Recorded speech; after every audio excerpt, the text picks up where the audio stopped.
This video is sponsored by Atomized.com.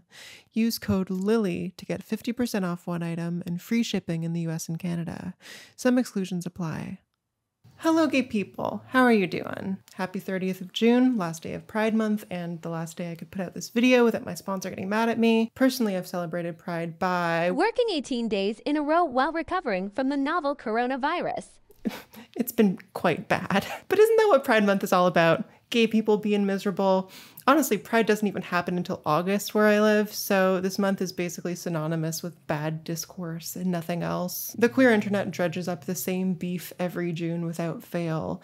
Kids at Pride, kink at Pride, shipping, representation, passing, assimilation, bi girls with boyfriends. I don't think anyone likes it, and no one seems to learn anything from all this, but we just keep going every year a little more jaded. So on this last day of Pride Month, I thought I would take a deep dive, examine our worst impulses, and hopefully answer the question, why are we like this? This one's going to be a little more laid back, a little more conversational than usual, because I've had 2 weeks to write, shoot, edit, and release it, while also writing and shooting 3 other videos. I never want to see another gender again. So the primary source for everything I'm going to say today is myself. The decade I've spent as a queer person online watching us make the same mistakes over and over. In essence, dude, trust me.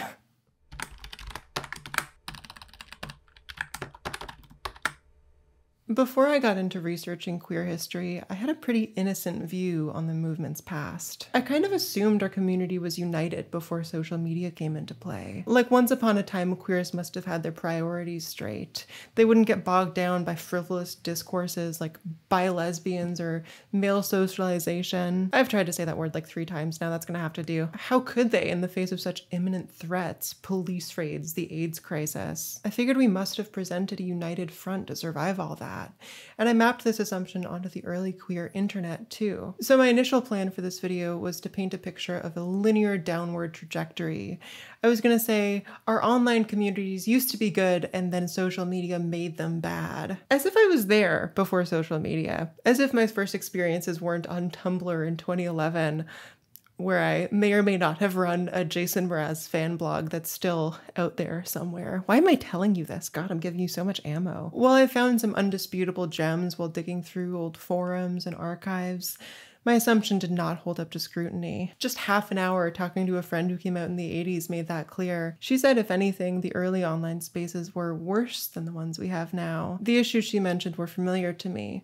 Personal attacks, tyrannical mods, cliquishness, hateful currents of transphobia. If we want to understand why things are so bad now, first we need to understand that things were never all that good. The queer internet has always been messy, and none of its current problems are new. I mean, I think it's always been a net positive, for what it's worth. It's always helped people connect and learn from each other.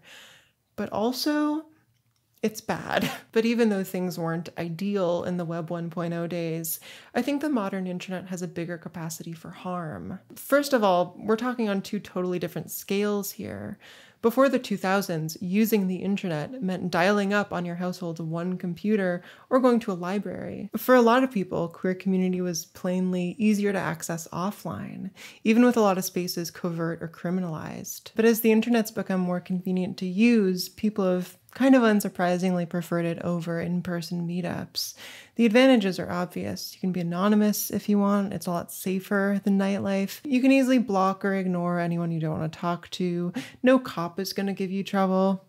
Unless you count TikTok lesbians. So over the years, social spaces like bars and parks gave way to forums and chat rooms, and then eventually to the apps. Facebook, Twitter, Tumblr, Grindr, Tinder, Lex. Even though these were meant to supplement offline community, the queer internet has instead replaced a lot of offline spaces. For some people my age and younger, the internet hosts the only queer community they've ever known. For I think most of us, the internet has entrenched itself as our primary social space. It's where we meet new people and engage with art and develop our worldview. I think our image of the wider community beyond the scope of our individual friend groups is gleaned from the internet. This has only gotten truer since 2020. These days, even the gay friends who live in my neighborhood I mostly talk to on Instagram. All this to say, while the queer internet was always problematic, it wasn't always ubiquitous. The online infighting of the past was just as frivolous, but not as common because fewer people were online. If things seem worse now, it's partly a question of scale. That's not to say the internet hasn't changed since the 90s. It has, in too many ways to count. Crucially, where earlier conversations happened on platforms like news groups and forums, places that were communities unto themselves, now our conversations are mediated by tech megacorporations like Google and Facebook. Don't jump in the comments telling me they're called Alphabet and Meta now. I will dead name big tech and you cannot stop me. Earlier spaces online were run by community members who could set their own rules, and in the case of standalone sites, they could change the site's inner workings at will. And being members of the communities they ran, mods and admins had a vested interest in keeping things peaceful, banning trolls, encouraging civil dialogue, and so on. After all, if someone made a mess, they'd be the ones to clean it up. In contrast, Facebook doesn't care if your group is toxic. They're not in there. They're only really accountable to their investors, and their investors want growth. They want exponential growth forever. And that poses a real challenge. Social media has been ubiquitous for a while now. There are only so many people left that they can convince to sign up, only so many with an internet connection. Like, short of someone who just got internet for the first time, who's gonna watch their first YouTube video tomorrow? Who's going to join Facebook tomorrow? In search of endless growth, many platforms have shifted their focus. Instead of trying to gain a bunch of new users, they try to get their current users more involved. Keep them on site longer so they can show more ads, harvest more data, and make more money per user, boosting engagement. Basically. The strategies they deploy to boost engagement are great for their bottom line, but pose some real concerns as to the health of their communities. Twitter, TikTok, and the others have learned that a really reliable strategy for keeping people on site is to get us angry, to curate users' feeds with recommendation algorithms, and boost posts that piss us off, stress us out, and make us afraid. Forums couldn't curate each user's experience like this, by the way. Their posts are sorted the same for everyone, usually chronologically, so admins can't show you the content they want you specifically to see, short of like putting it on the homepage or sticking a post to the top or something. Modern platforms give a lot more power to the owners. Do I need to explain this? I don't know if I need to explain this. Like, a quarter of my audience is younger than me, so better safe than sorry. As it turns out, upsetting posts make us less likely to close the site or the app and more likely to interact. When we encounter bad takes, we fire back. We stitch their TikTok or beat their ass in the quote retweet. And thanks to the high engagement those posts get, the algorithm serves them to other people too. Platforms have a vested interest in making us argue amongst ourselves, so they reward us for doing it. This offers clout-chasing influencers a winning strategy. Say something inflammatory, get mocked for it, have your fans defend you, and suddenly your name is trending. You're all anyone's talking about. Some people have become leading voices on the left this way, despite having no valuable insights. Do you know how hard it is to trend with a reasonable, measured take? I do, fuck. It's almost impossible. If you use social media to keep up with current events at all, you're exposed to posts that make you feel physical pain, even if you only follow people you agree with. Echo chambers are maintained by sharing the opposing side's most absurd takes and mocking them together. Some of what we see is frivolous little discourse posts, and we're content rolling our eyes and moving on. But a lot of it actually matters. Conflicts breaking out, climate change encroaching, friends letting us down, and I guess monkeypox now? Jesus Christ. Most issues brought to our attention can't be resolved by just logging off. They need proper action. But God, there's so many of them. The scope of human suffering we witness is utterly disempowering. One stranger's desperate crowdfund after another. Things we never would have heard about 30 years ago because old media was more selective in its coverage.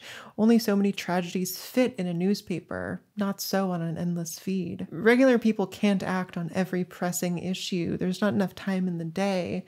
But ignoring them is unconscionable. We hear people shouting out about every crisis. If you're not talking about this, you're part of the problem. And honestly, they're usually right. It feels like the least we can do is pay attention. So we let other people know what's going on. put an infographic on the Instagram story, retweet the people affected, maybe link a GoFundMe. This eases our feelings of culpability, but materially helps very little. And I think we all know that. So a lot of queer people my age are contending with these two circumstances. One, that their primary community is online, and two, that their social media feeds are endless streams of burning garbage. Both of these have intensified in the past couple of years with the ongoing situation because we're more isolated and there's more bad news to share. These factors combine to mean there are millions of people whose primary social space makes them feel awful for hours every day and makes them feel powerless to change anything. For most of the issues we encounter, climate change, war hawks, pandemics, there's not much we can do but keep posting into the void. It feels like a way to steer the conversation in the right direction, maybe even change someone's mind. When social media is your window onto the world, arguing with strangers feels like one of the only ways to make a difference, and one of the only ways to live with yourself in this terrible moment. And when you argue, you're not going to be nice about it. As we've all learned, the algorithms favor ferocity, exaggeration, and provocation. Nuance is disincentivized. The quicker people can digest what you're saying, the quicker they'll spread it, even if they disagree. So maybe once in a while, you lean into the online sociolect. You lean in so far your speech borders on incendiary. Millions of dead genders, ignoring the thousands alive and well. Do binary trans women even exist? Knowing full well they do. When you do this, people listen. It feels good to get your message out there. You worry your conversational mode hurts even those who agree with you. But being nice doesn't get you retweets. What, do you want to be ignored? Don't you want to make a difference?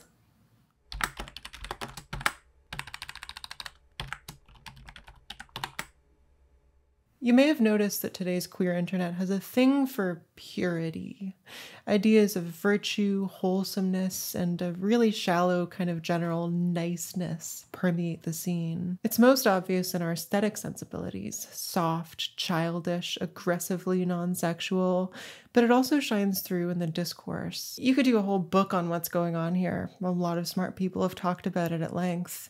But I think for our extremely online generation, a move like this was inevitable. Again, social media holds our interest by showing us things we hate on an unprecedented scale. An endless feed of insurrectionist shock videos, trolls, and people who have bad opinions about our favorite TV shows. At a certain point, these things blend together and become interchangeable. As we scroll through, kind of spaced out, all we can glean is that these things make us feel bad, and we don't want to feel bad. It's no wonder that in building more pleasant communities, we trend toward rounded edges, cute pets, bright colors, good representation. We try to create categorically safe spaces, free of any art, ideas, or people that threaten us too much. The past decade of social media has made it clear that this is counterintuitively terrible for the health of our communities. Offline, queer communities form when people live in the same place and have the same ideas for how to make it tolerable. Parties, bookstores, organizing, whatever. This necessarily means being exposed to people who are different from you. They may not share your exact politics, they may have some cringeworthy takes, but hey, you're here and they're here. You've already got that in common.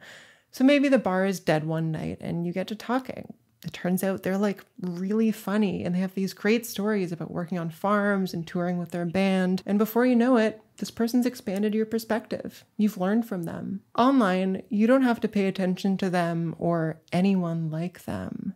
Distance is a non-factor. You can easily find the 500 people on the planet who share your exact takes and shun everyone else. There's a real irony to how we've become so closed off online. The internet puts zettabytes of information at our disposal. It's a trillion gigabytes, I had to look it up, but it also gives us a chance to never learn and never self-reflect. It removes any incentive to coexist with people we disagree with and blows our differences out of proportion by creating whole subcultures out of each and every opinion. For example, the so annoying conversation around bi-lesbians, that is, self-described lesbians who are incidentally attracted to men. Whether they're real lesbians, whether they're problematic, whether all this should be allowed by the central lesbian authority, I guess. This argument dates back to the 70s, but it's caught fire in the last few years for some reason. Feuds like this divide us into infinitesimal subgroups. For all I've talked to the queer internet today, there are millions. A person's online community is more likely to be the TikTok 18 to 24, assigned female at birth, pro-shipping, anti-trans med, ace-inclusionist, Bernie 2020 YA fiction reading queer community.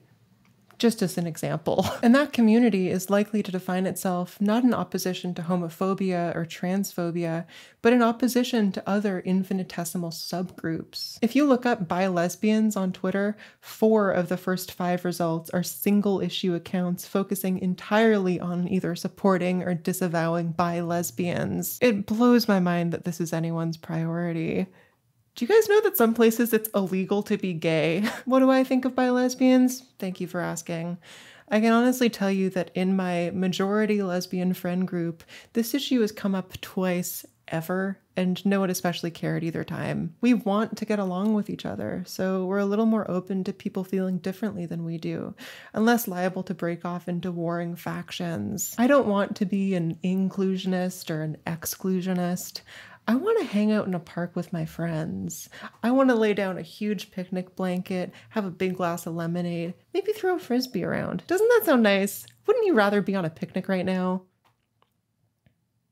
What were we talking about? Focusing on these frivolous intra-community issues creates an activism where divisiveness isn't just forgivable, it's the explicit goal. You've got thousands of self-described lesbians, most of them quite young, who think of each other as enemies because of this, who conceive of the other side as a material threat to their safety somehow, who set aside all their similarities to bicker endlessly. This is universally unproductive, almost intentionally so. An offline community working this way would quickly run out of people, so they generally don't. But the algorithms want us to keep arguing, and the sprawl of the social internet makes us an offer we can't refuse. Spaces where we don't need to coexist, where being closed off to other people's perspectives can be justified as an assertion of boundaries. It almost feels righteous.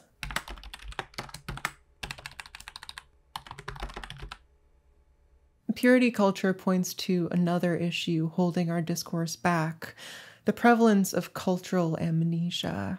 Since so many younger queers find their start on the internet now, amid the constant churn of apps and clicks, there's very little tying us to our physical communities. A lot of us who came of age after, say, 2010, lack a solid picture of the work that got us here, with its many detours and transgressions. I think if we looked back, we could find solutions to a lot of intra-community tensions, or abandon them altogether. It's like every time the trans femmes and the trans masks are mad at each other, we start the conversation over from scratch. Like it's never happened before. Do we think 25-year-olds just now invented conflict? Dude, I wish. The truth is, we've been having the same arguments for decades. They're exceptionally well documented in books and archived blogs and queer newspapers. Yeah, gay people used to write newspapers. Isn't that wild? In many cases, earlier works make the same points we do today, but better, offering enough evidence to put these issues to bed for good. Oh, there's a baby. Hello, baby. Wow.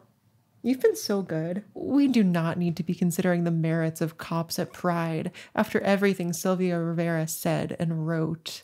Nor do we need to go back and forth on he-him lesbians. When Stone Butch Blues, you can literally get it as a free PDF. And frankly, I don't need to do my whole song and dance about trans women as a third gender when Ricky Wilchins put out Read My Lips 25 years ago, and no one has read it. On top of all this, those activists were in the thick of it. They didn't know how the next couple decades would unfold. We do, so we kind of even have the upper hand here.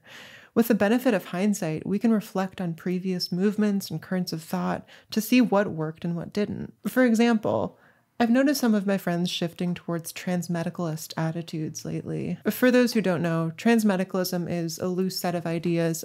She's back! Transmedicalism is a loose set of ideas that defines transness as a disorder or a medical condition caused by sex dysphoria or differences in the brain.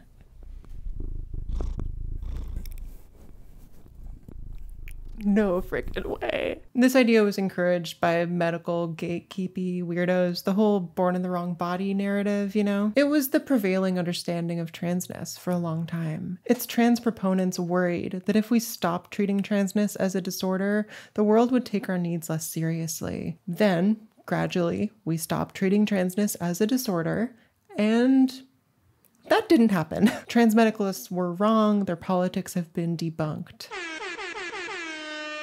If younger people on the scene had a solid grasp on trans history, they might realize that their ideology has been tried thoroughly and revealed to be a total dead end. I don't know that any trans person could look at the state of trans healthcare in the 80s and think we had a good thing going back then. Like, please, no fucking way. But they don't honestly assess the 80s, so they don't learn this lesson. Of course, this isn't entirely their fault. The powers that be have worked tirelessly to conceal queer history. They've made it dangerous to keep records or honestly even talk publicly about certain things. She's just gonna pop up on and off. I don't think there's anything I can do about it. But I don't want to let us off too easy here for not knowing our history.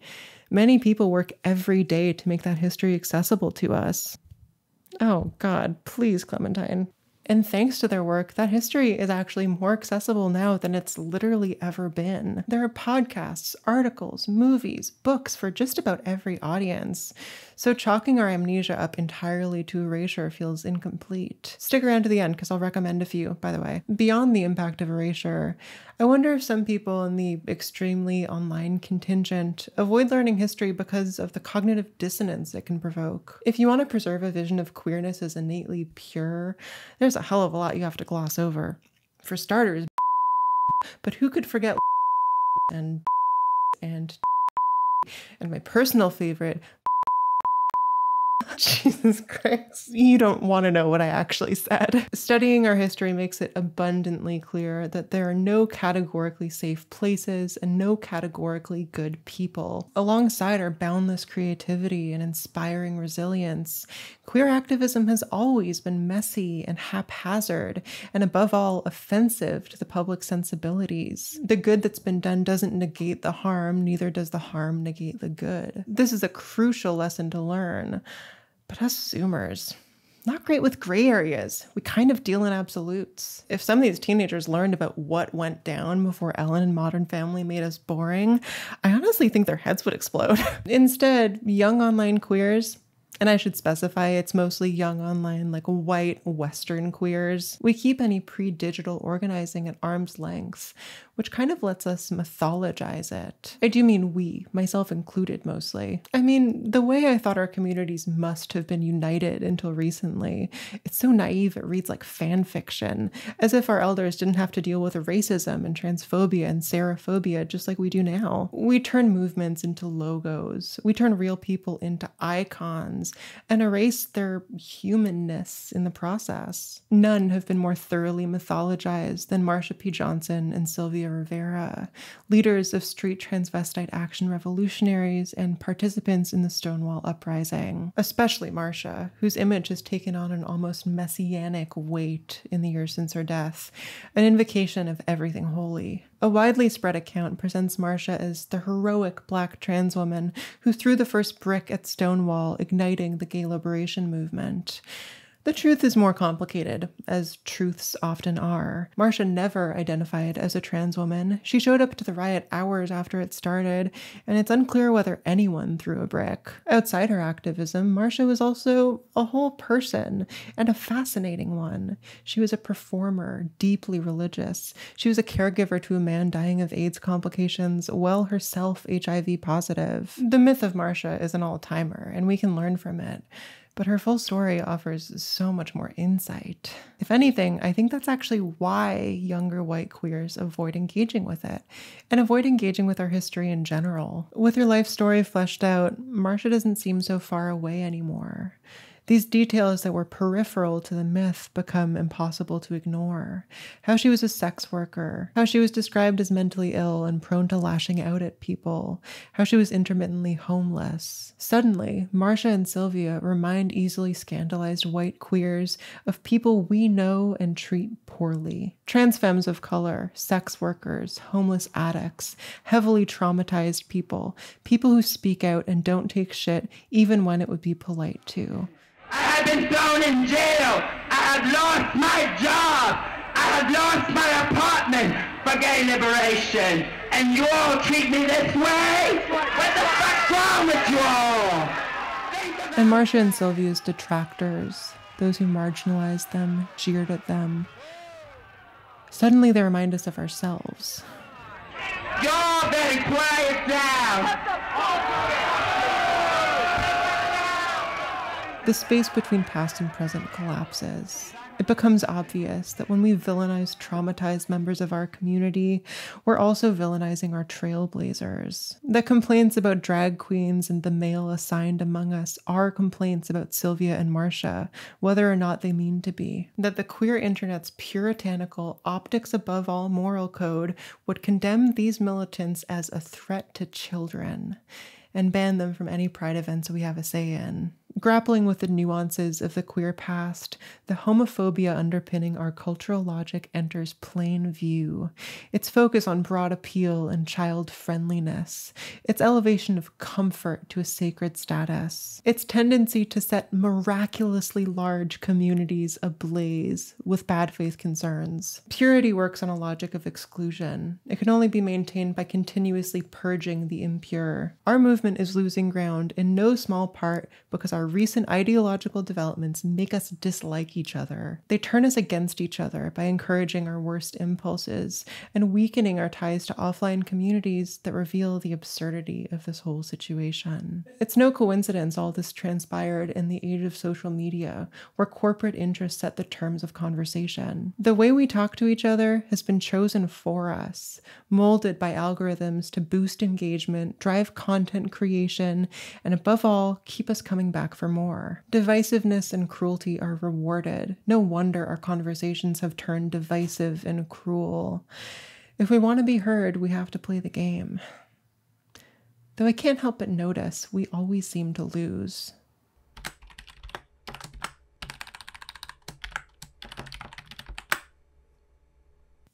Okay.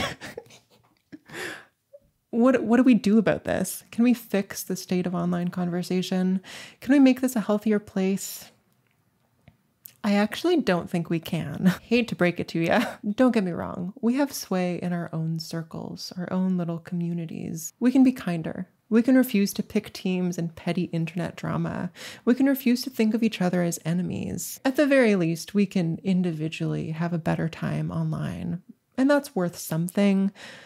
But it's not going to be enough. Everything we do and say online will still be mediated by these social media behemoths. We can never overpower them on their own turf. Twitter, TikTok, Facebook, and YouTube will keep rewarding whatever kinds of speech they want to, and those of us who want to be heard will keep producing that kind of speech in turn. That includes me to some extent, and I imagine it includes you too. I do want us to have healthier conversations online. I wouldn't do all this if I didn't believe in that. But I think it can only get us so far. I think the best fix is to divest from social media as much as we can. I have a couple friends who aren't on any social media anymore, and it is working out great for them. I don't know if I can go that far for the sake of my own career. I don't think you can be an influencer without the internet, but it's a spectrum, you know? The past few years building community in person has taught me more than any discourse ever could. It's helped me realize that in a lot of cases, these problems just aren't worth sweating too much. One thing that might take our minds off all this, what if we just need to get laid? This video was sponsored by AtomandEve.com. They have a huge variety of products. They offer discreet shipping, 90-day hassle-free returns, and if you use the code LILY at checkout, you can get 50% off the item of your choice and free shipping in the US and Canada. Some exclusions apply. I can't believe the code is just my name. This is a career highlight. Of course, you don't need to leave the internet altogether. Can I offer some practical advice for having a better time? Go down some rabbit holes. In researching my videos, I come across some absolute treasure troves of queer history, some of which are shockingly unknown. I've found so many amazing people and stories by following my curiosity and seeing where it leads. I'm going to recommend 3 websites to get you started. First of all, I've got to point you towards the Black Trans Archive by Danielle Brathwaite Shirley, which is like an archive meets digital art installation meets video game. It has a lot of heart, a great sense of humor, and this mind-melting digital collage aesthetic that I just love. I've never seen anyone approach storytelling like this before, much less historical preservation. Set aside an hour to pull out your laptop and get lost in this thing. It is the coolest website I've ever visited, and it's not even close. Second, you should know about the Treader Transgender Oral History Project, which ran from 2015 to 2021. Their website has almost 250 interviews with trans scholars and activists and medical providers, many of which run over an hour long. Oral accounts like this are an indispensable part of queer history, and this is as good as it gets. Third, check out QZap, the Queer Zine Archive Project. They've got high-quality scans of queer zines from at least 11 countries, dating all the way back to the 1970s. You can filter the search to find zines from your city.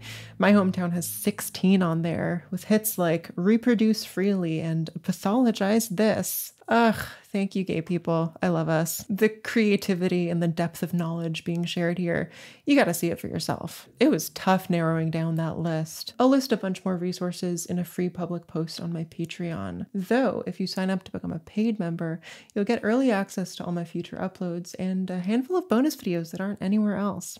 Not bad. My Patreon has been a lifesaver through this mess of a year.